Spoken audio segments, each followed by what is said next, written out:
Hello student बच्चों, आज के इस वीडियो लेक्चर में हम लोग बात करेंगे एम्ब्रियो सेक फॉर्मेशन की। तो चलिए स्टार्ट करते हैं। Embryo sac formation, embryo sac के फॉर्मेशन को हम लोग बोलते हैं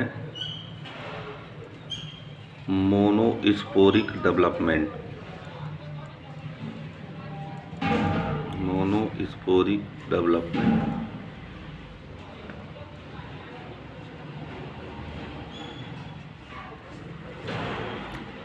मोनोस्पोरिक डेवलपमेंट नाम से ही क्लियर है कि मोनो मतलब होता है सिंगल, स्पोर यानी जो हमारा एम्ब्रियो सेक बनेगा वो सिंगल मेगा स्पोर से बनेगा।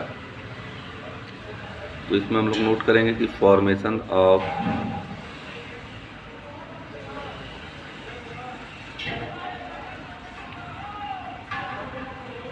इसका फॉर्मेशन हो रहा है फॉर्मेशन ऑफ एम्ब्रियो सैक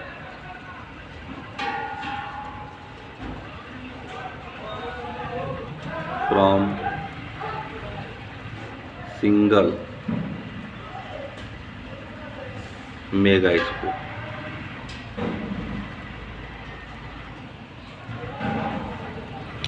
तब ऐसे डेवलपमेंट को हम लोग बोलते हैं मोनोस्पोरिक।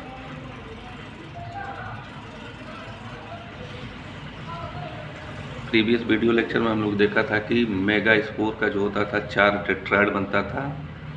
अब इसमें हम लोग देखेंगे कि जो 4 मेगा स्पोर का टेट्राइड बनता है उसमें अपर रीजन के जो मेगा स्पोर हैं वो क्या हो जाते हैं, डीजनरेट हो जाते हैं, जबकि लोअर यानी बेसल रीजन का जो मेगा स्पोर है वो क्या होता है, फंक्शनल होता है।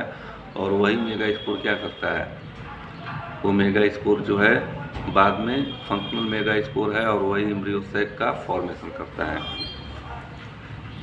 तो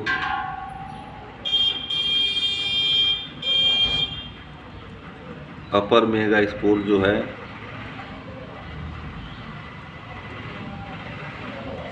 तो क्या हो जाएगा, डीजनरेट,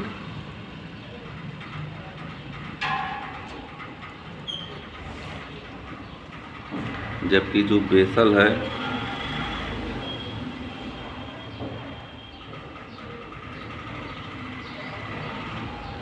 यही बेसल मेगा स्पोर क्या बनाएगा, फंक्शनल होगा।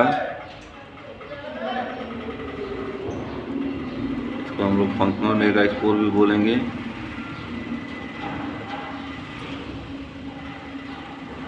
और यही फंक्शनल मेगा स्पोर फॉर्मेशन करेगा किसका, एम्ब्रियो सैक का, जो फीमेल गैमेटोफाइट है, एम्ब्रियो सैक। तो वास्तव में हम लोग को फीमेल गैमेट ही बनाना है, क्योंकि मेल गैमेट हम लोग पॉलन ग्रेन के रूप में देख चुके हैं। एम्ब्रियो सैक तक पहुंचने के लिए हम लोग देखें कि क्या क्या करना था। कि मेगा स्पोर का 4 टेट्राइड बनता था, जिसमें अपर रीजन का मेगा स्पोर डीजनरेट हो जाएगा और बेसल रीजन का मेगा स्पोर, जिसको हम लोग फंक्शनल मेगा स्पोर बोलेंगे, वही मेगा स्पोर क्या बनाएगा, एम्ब्रियो सैक का फॉर्मेशन करेगा।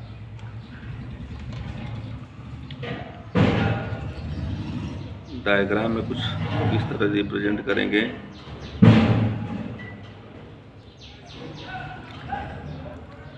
यह मेगा स्पोर का 4 टेट्राइड हम लोग ने बना लिया।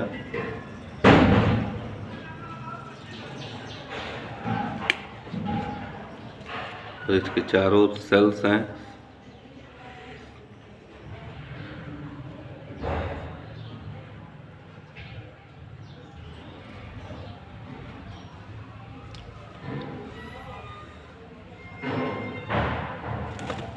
तो हम लोग देखेंगे कि जो अपर रीजन के मेगा स्पोर है ये क्या हो जाएगा, डीजनरेट हो जाएगा। और ये बेसल रीजन का जो है यही क्या करेगा, एम्ब्रियो सैक बनाएगा।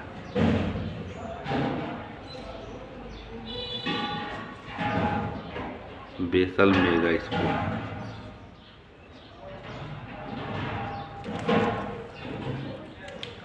ओव्यूल के स्ट्रक्चर में हम ये क्लियर हो गया था कि हम कैसे अपर रीजन यानी को आइडेंटिफाई करेंगे और बेसल रीजन को कैसे आइडेंटिफाई करेंगे। तो हम लोग देखे थे कि ओव्यूल के स्ट्रक्चर में जो बेस वाला एंड था उसको हम लोग बोलते थे चलाजल एंड, और जो अपर रीजन था उसको हम लोग बोलते थे माइक्रोपाइलर रीजन। रीजन।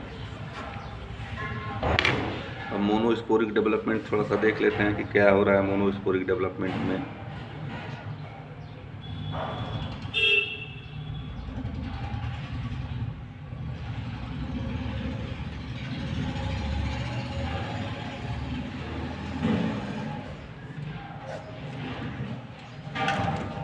तो मोनोस्पोरिक डेवलपमेंट में हम लोग देखते हैं कि जो न्यूक्लियस है फंक्शनल मेगा स्पोर का, उसमें क्या होता है डेवलपमेंट, यानी माइटोसिस होगा।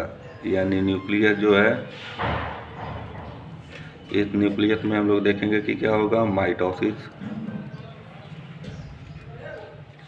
तो जो न्यूक्लियस है, एक न्यूक्लियस से कितना न्यूक्लियस बन जाएगा, 2 न्यूक्लिएटेड स्ट्रक्चर हो जाएगा, यानी 2 न्यूक्लिएटेड। फिर सेकेंड टाइम्स माइटोसिस होता है। तो हम जानते हैं कि एक माइटोसिस से 2 सेल बनेगा, यानी 2 न्यूक्लियस से 4 न्यूक्लिएटेड।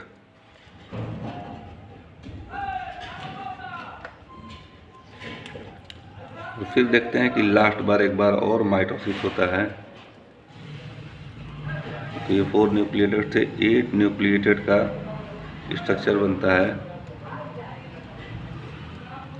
और इसी स्ट्रक्चर को 8 न्यूक्लिएटेड स्ट्रक्चर एम्ब्रियो सैक हम लोग इसको बोलते हैं। यानी अब जो एम्ब्रियो सैक हमारा है वो कितना स्ट्रक्चर का हो गया, यानी 8 न्यूक्लिएटेड स्ट्रक्चर का हमारा एम्ब्रियो सैक बन के तैयार हो गया है।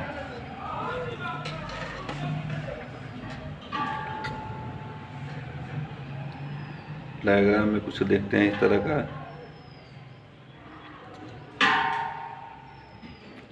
पहले 2 सेल यानी 2 न्यूक्लिएटेड स्ट्रक्चर, उसके बाद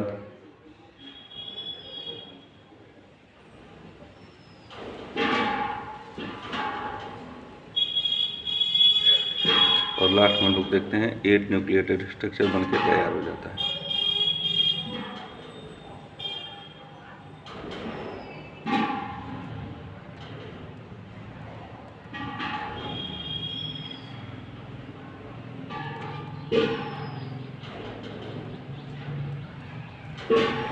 इस तरह का कुछ स्ट्रक्चर हो जाता है एम्ब्रियो सैक का। और 8 न्यूक्लिएटेड स्ट्रक्चर जब बन जाता है, तो 8 न्यूक्लिएटेड स्ट्रक्चर बनने के बाद सेल वॉल का फॉर्मेशन शुरू हो जाता है। तो एम्ब्रियो सैक फॉर्मेशन तो होता ही है, एम्ब्रियो सैक तो बन ही जाता है, लेकिन 8 न्यूक्लिएटेड स्ट्रक्चर के बाद सेल वॉल फॉर्मेशन हो जाता है। तो सेल वॉल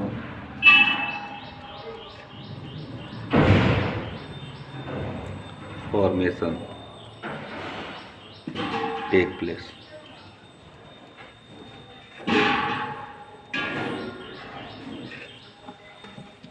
सबके सेल के चारों ओर जो है, न्यूक्लियस के चारों ओर सेल वॉल का फॉर्मेशन स्टार्ट हो जाएगा। तो थोड़ा एम्ब्रियो सैक के इंटरनल स्ट्रक्चर की हम लोग बात करें।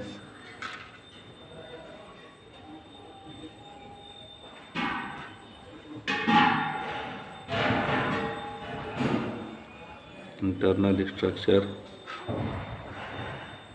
Of embryo sac.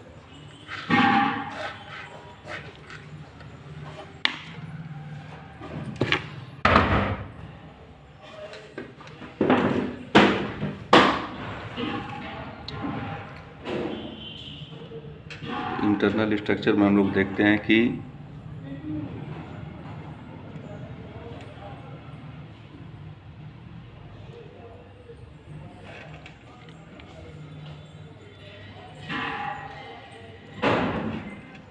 इसमें कुछ न्यूक्लियस का अरेंजमेंट इस तरह से हो जाता है।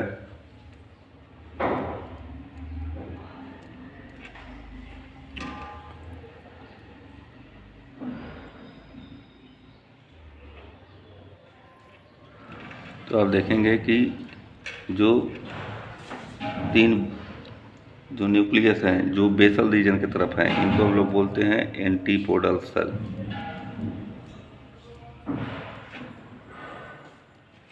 और ये एंटीपोडल सेल जो हैं यह बेसल रीजन की तरफ हैं। बेसल रीजन मतलब चला जालिंड।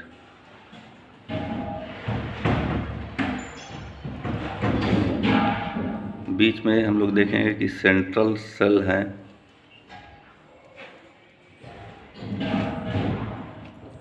और ये जो है इसको हम लोग बोलते हैं एग आपरेटस।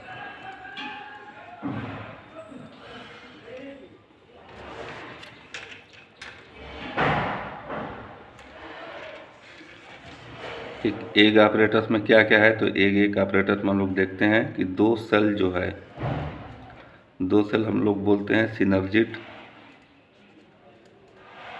और एक सेल होता है जिसको हम लोग बोलते हैं एग सेल। तो इंटरनल स्ट्रक्चर में हम लोग देखें कि क्या क्या है, तो इंटरनल स्ट्रक्चर में हम लोग ने देखा है कि एंटीपोडल सेल है,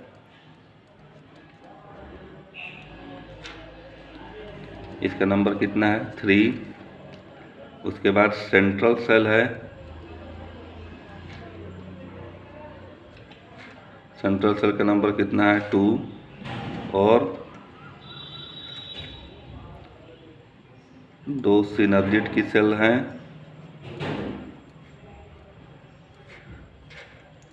सिनर्जिड की सेल इनका नंबर है 2। और एक सेल है इसका नंबर है 1। यानी internal structure of embryo sac में हम लोग ने देखा कि टोटल 8 सेल है, लेकिन न्यूक्लियस देखा जाए तो सेंट्रल सेल जो है इसका न्यूक्लियस एक ही कंसीडर किया जाएगा। तो हम लोग देखेंगे कि 3 न्यूक्लियस इधर है इस रीजन में, यानी माइक्रोपाइलर रीजन में, और एक न्यूक्लियस हो गया किधर सेंट्रल सेल में। तो जो एम्ब्रियो सैक हो गया, ये क्या हो गया कि 7 न्यूक्लियस हम लोग ने देखा कि कितना हो गया नंबर 1 2 3 4 5 6 7 8, यानी ये टोटल स्ट्रक्चर हो गया कितना 7 सेल्ड। सेंट्रल सेल का नंबर जो है 1 ही लेंगे क्योंकि मिला के 1 बोलेंगे। तो 3 1 4 और 2 6 और 1 7, यानी 7 सेल्ड स्ट्रक्चर है। और न्यूक्लियस देखा जाए तो कितना हो गया 8 न्यूक्लिएटेड। तो कई बार क्वेश्चन पूछा जाता है कि एम्ब्रियो सैक में कितना न्यूक्लियस है और कितना सेल है। तो आप याद रखिए कि एम्ब्रियो सैक में जो है यह 8 न्यूक्लिएटेड स्ट्रक्चर है और 7 सेल है। 7 सेल कैसे हो रहा है कि 3 एंटीपोडल की सेल, एक आपरेटस में 2 सिनर्जिड की सेल, एक एग सेल, और सेंट्रल सेल का नंबर ही कितना है 1 है। पूरे को मिला के बोलना है सेंट्रल सेल, जिसमें न्यूक्लियस कितना है 2 है। तो 3 न्यूक्लियस इधर यानी एंटीपोडल सेल की तरफ, 3 न्यूक्लियस एग आपरेटस, इन दोनों को मिला के हम लोग क्या बोल रहे हैं एग आपरेटस।